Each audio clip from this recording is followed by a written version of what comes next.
Greetings, I am Pete Pardo from Sea of Tranquility. Welcome to pick number 25 of my favorite and greatest debut albums of all time. We're counting down each and every day here this month in October 2024. 31 days in the month, our 31 favorite debut albums across all genres, the absolute best debut albums. There's so many of them, so many great ones.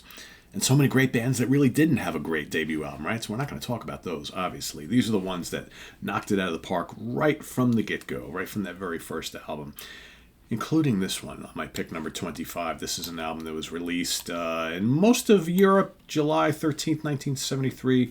Released here in the States on September 4th, 1973. Recorded at Delane Lea and Trident Studios in London. Produced by John Anthony, Roy Thomas Baker, and the band for EMI Electro Records. I'm talking about Queen, self-titled, the debut Queen album. Never called Queen 1. I know they want to call it Queen 1 today. It's just called Queen. Queen 2 was called Queen 2, of course.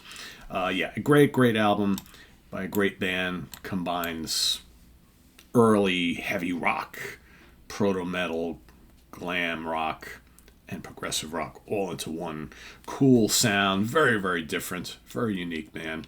Of course, we've been talking a little bit about Queen here on the channel of late, right? Of course, Martin Popoff and I did a fun show about the goofy Queen songs the other day. We got another episode coming up this Friday on the heavy songs. Stay tuned for that.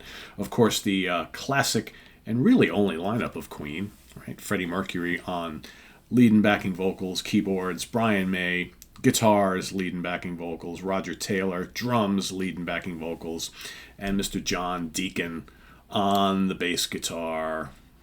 Okay, so what do we have on this particular album?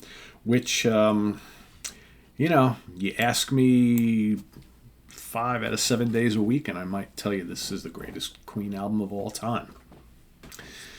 Keep Yourself Alive, of course, probably the most well-known song off the album. Great, bright, hard rocker. Great chorus, great guitars. Doing All Right up next.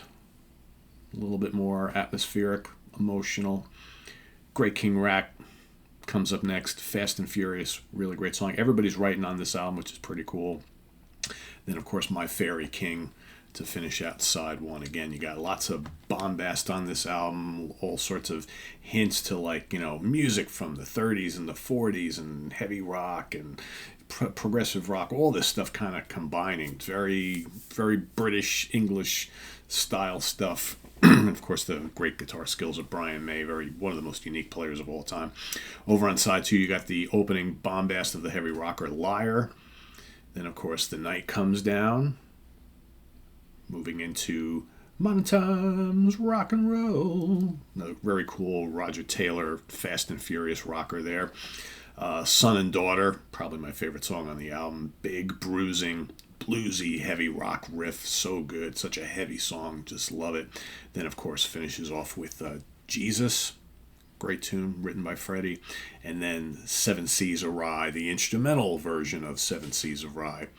They would go and do the vocal version shortly thereafter, right? So, And of course, the non-album tracks, if you get the remasters, the other songs they did at the sessions, you got, of course, Mad the Swine, which is a pretty cool song, one of their earliest recorded songs. Very, very cool track as well.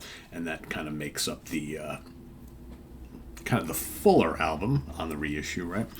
Let's take a look at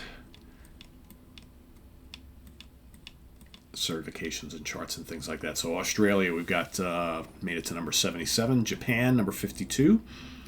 UK album charts, number 25. Right, so pretty good back home. And US Billboard Top 200 made it to number 83. Right, so a moderate success for the band right out of the gate, but a terrific album. Certifications: Canada Platinum, 100,000 units sold. Again, a lot of the big sale numbers for this album came after the fact, when the band's starting to quickly become a major force on the music scene. So people are now scooping up all the original albums. So Poland made it to platinum, 20,000 units sold. UK gold, 100,000 units sold. And here in the States, this is a gold album, 500,000 units sold, 500,000 copies sold.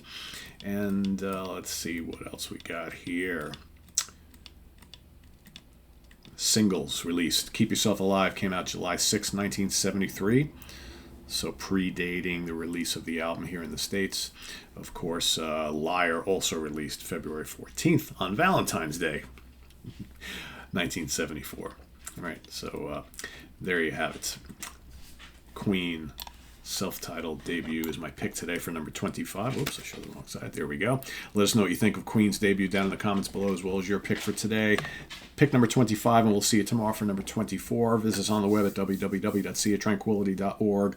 We're on Facebook. We're on YouTube all together, all the damn time. Please subscribe if you haven't already, and click on that notification bell so you get alert of all of our content as a post. And please do hit the like button before you leave. Also down below we got the links to our Ko-Fi page, our channel donations, our merch page, our Cameo page, and the Sea of Tranquility membership options as well. So all that's down below. Thank you in advance for all your support there, and we'll see you soon here with more content on the channel.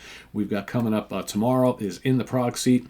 We've got a fun show for you here. We're going to be talking about our 10 favorite progressive metal albums from the 1990s. We've got a panel of 4. We're going to pick our 10 favorites and talk about them. That's coming up tomorrow. Of course, Wednesday is new album review day. So we've got What's Hot with Sea of Tranquility Day. Friday morning at the Funhouse with Martin Popoff. We've got the Professor's Picks also Friday afternoon. Saturday is the review crew with Jamie Laszlo. And on Sunday, ranking the albums.